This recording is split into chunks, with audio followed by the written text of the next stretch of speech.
Hello. हाँ भाई, अस्सलाम वालेकुम। वालेकुम सलाम। हाँ बताइए, क्या पूछ रहे थे आप?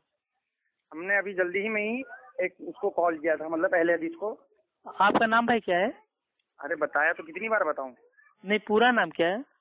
अरे बता तो दिया अब। क्या कादरी? अरे नाम जान के क्या करोगे भाई, ये तो बता दीजिए। भाई जो नाम भाई नहीं बताता है, छुपाता है भाई, वो मुनाफिक होता है, अपनी पहचान नहीं बताता वो। हाँ तो हमको अपनी पहचान नहीं बताने का, हमको मुनाफिक समझिए। हाँ अच्छा, मुनाफिक समझ के बात करें, चलिए ठीक है। हाँ बताइए। हाँ, हम अनजान है। हाँ नहीं नहीं, मुनाफिक है आप, चलिए बताइए। नहीं नहीं, अनजान कह दीजिए ना। तो अनजान लोगों से मैं बात है। नहीं करता हूँ ना मेरे भाई।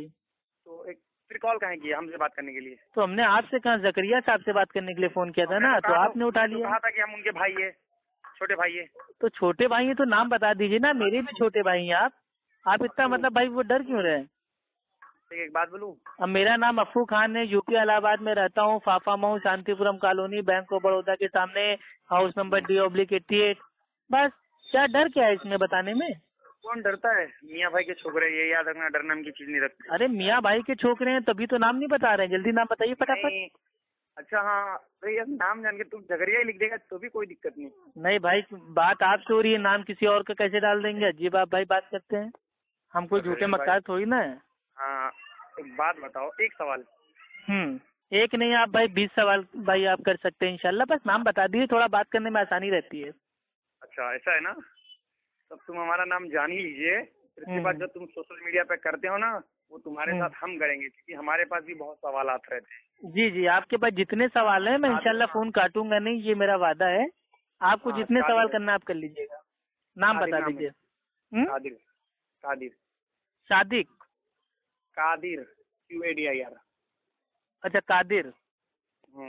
जी माशाल्लाह कादिर भाई, बताइए भाई। ये हमने मतलब मान के चलिए करीब करीब 15 दिन पहले एक अहले हदीस को कॉल किया। आप ही के बिरादरी वाला, गुजरात का था। वो आपका बहुत बड़ा चेला है, मतलब राइट हैंड है। बोलता है हम अफू खान की जितनी बातें सुने हैं सब अच्छी रहती हैं। भाई आपकी इंफॉर्मेशन के लिए बता दें, मेरा ना तो कोई चेला है, ना ही कोई राइट हैंड है, ना ही कोई लेफ्ट हैंड है। मेरे दोनों हाथ मेरे पास है, अल्लाह सुब्हानो तआला ने सही सलामत रखे हुए हैं। अब आगे बोलिए। मतलब वो आपका मतलब बहुत बड़ा फैन है। फैन तो हो सकता है ना? फैन नहीं होगा, मेरा भाई होगा। हम कोई स्टार थोड़ी ना है जो मेरा फैन होगा कोई। नहीं तो वो कह रहा है कि हम अफू खान के बहुत वो है, चाहने वाले। हाँ चाहने वाले, माशाल्लाह। हाँ सही है। तो फिर दुनिया भर के चाहने वाले रहेंगे आपके, जाहिर सी बात है। जी जी जी जी। हाँ ठीक है, चलो कोई बात नहीं। ये बताइए, हमको मतलब 15 दिन पहले गुजरात से उसने कॉल किया था। हाँ हमने खुद कॉल किया था। तो मतलब बात किया था, कह रहा था कि अगर इंतकाल हो जाए तो उसके ऊपर कुरान शरीफ की जो बख्शते हैं इंतकाल होने के बाद, तो उसने मेरे से ऐसा कहा था हाँ कि वो कुरान शरीफ बख्शते हैं, क्या उस पर जायज है बख्शना? देखा उसने, देखो पूरा। क्या नाम था, किससे बात हुई थी आपकी गुजरात में? भाई आई डोंट नो, बट इतना जानता हूँ कि उसने कहा था कि हम अफू खान के चाहने वाले, और वो भी हमने आप ही के ग्रुप में से कॉल किया था, ग्रुप में ही था वो। अच्छा अच्छा ठीक, चलिए खैर आगे बताइए। पहले पूरा सवाल सुन लीजिएगा। मतलब उसने कॉल किया कि हाँ, मरने के बाद मैयत के ऊपर मतलब भाई कुरान पढ़ने का, बख्शने का सवाब पहुँचता है कि नहीं, मेन आपका सवाल ये है। हाँ ये है। तो इसका जवाब आप सुनेंगे, जिन तो आपका नहीं जागेगा।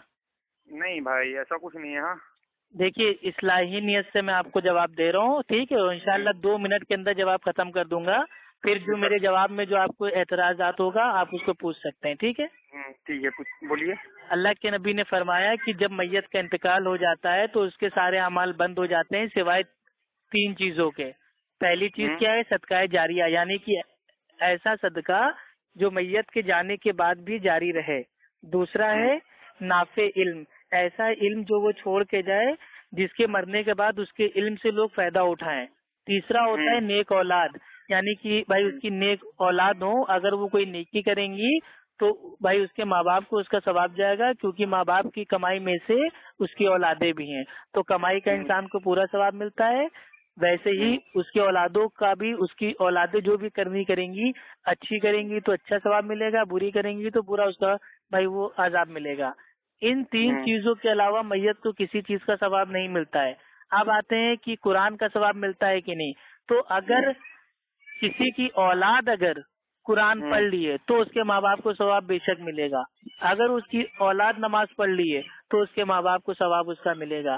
اس کی اولاد صدقہ کر رہی ہے, حج کر رہی ہے, زکات دے رہی ہے, کچھ بھی کر رہی ہے, اس کا ثواب آٹومیٹک اس کے ماں باپ کو ملے گا. اس کو اپنی زبان سے کہنا بھی نہیں ہے کہ میں نے یہ ایک پارہ پڑھا ہے, اے اللہ یہ میرے ماں باپ کو بخشوا دے, کچھ نہیں کہنا ہے. اللہ کا سسٹم اتنا بھائی اپڈیٹڈ ہے کہ ہم پڑھیں گے آٹومیٹک اس کا ثواب بھائی ہمارے ماں باپ کو بھی مل جائے گا اور ہمارے ثواب میں سے کوئی کمی نہیں ہوگی. ٹھیک. لیکن کوئی دوسرا اولاد کے علاوہ اگر کوئی اور قرآن پڑھ کے بخشتا ہے تو اس کا ثواب میت کو نہیں ملتا ہے, کیونکہ نماز اور قرآن یہ ایسی دو بدنی عبادتیں ہیں جو میت کو اپنی زندگی میں اپنے لیے خود کرنی تھی. میت کے نام سے نہ تو کوئی نماز پڑھ سکتا ہے, نہ ہی میت کے نام سے بھائی کوئی قرآن پڑھ سکتا ہے. ہاں, میت کا اگر انتقال ہو گیا ہے تو اگر اس کے چھوٹے ہوئے روزے ہیں منت کے تو اس کو پورا کر سکتا ہے, اس کے نام کا عمرہ کر سکتا ہے, حج کر سکتا ہے. لیکن نماز اور قرآن اس کے نام سے پڑھنا بچنا یہ مطلب شریعتاً جائز نہیں ہے, کیونکہ صحابہ کا بھی انتقال ہوتا تھا تو کبھی باقی صحابہ نے اکٹھا ہو کے جمع ہو کے قرآن خوانی نہیں کی. کہاں لکھا ہے؟ ہیلو بھائی, اصل بات یہ ہے نا, صحابہ کے پاس جو بھی دولت تھی وہ کیا تھی؟ صحابہ کے پاس بھائی جو سب سے بڑی دولت تھی وہ تھی اللہ کا کلام. اور اللہ کا کلام جب صحابہ کا انتقال ہوتا تھا تو صحابہ کے بچے اور باقی صحابہ مل کے کبھی بھی قرآن خوانی انہوں نے بھائی نہیں کی کہ ہاں ہم لوگ پورے 30 پارے پڑھیں گے اور صحابہ کو ایصال کریں گے, ٹرانسفر کریں گے. کبھی ایسا نہیں ہوا. یہ تو بدعت ہے.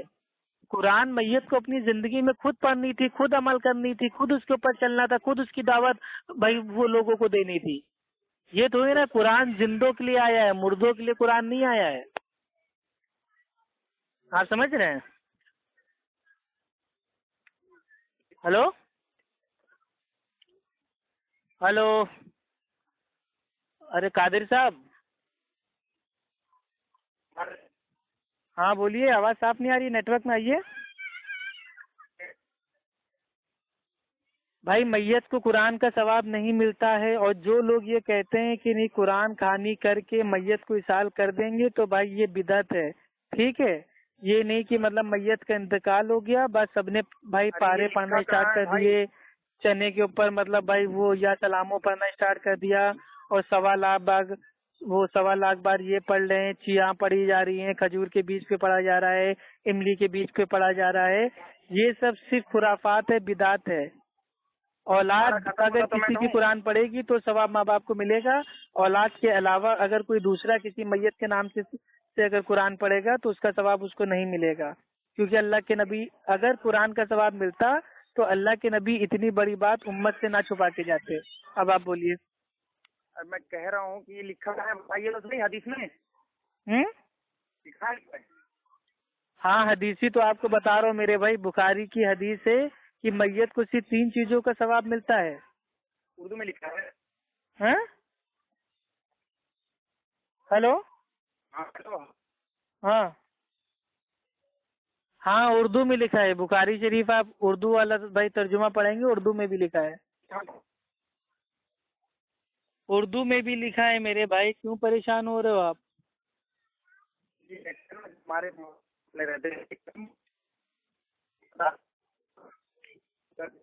اس کا معنی ایسا ہے تو ہم کو بھی ابھی بتائیے. بھائی اللہ کے نبی نے فرمایا کہ جب انسان مر جاتا ہے تو اس کے نیک اعمال بند کر دیے جاتے ہیں سوائے 3 طرح کے. صدقہ جاریہ یعنی اللہ کی راہ میں لگایا ہوا مال جو لوگوں کو کنٹینیو فائدہ پہنچاتا رہتا ہے. دوسرا ہے جو علم لوگوں کو سکھایا ہو اور اس سے لوگ فائدہ اٹھا رہے ہو, یعنی اس نے اگر کسی کو دینی تعلیم سکھائی ہو اور جب تک وہ انسان اس تعلیم پر عمل کرتا رہتا ہے یا اس تعلیم کو دوسروں تک پہنچاتا رہتا ہے تو سب کا ثواب مرنے کے بعد بھی رہتا ہے.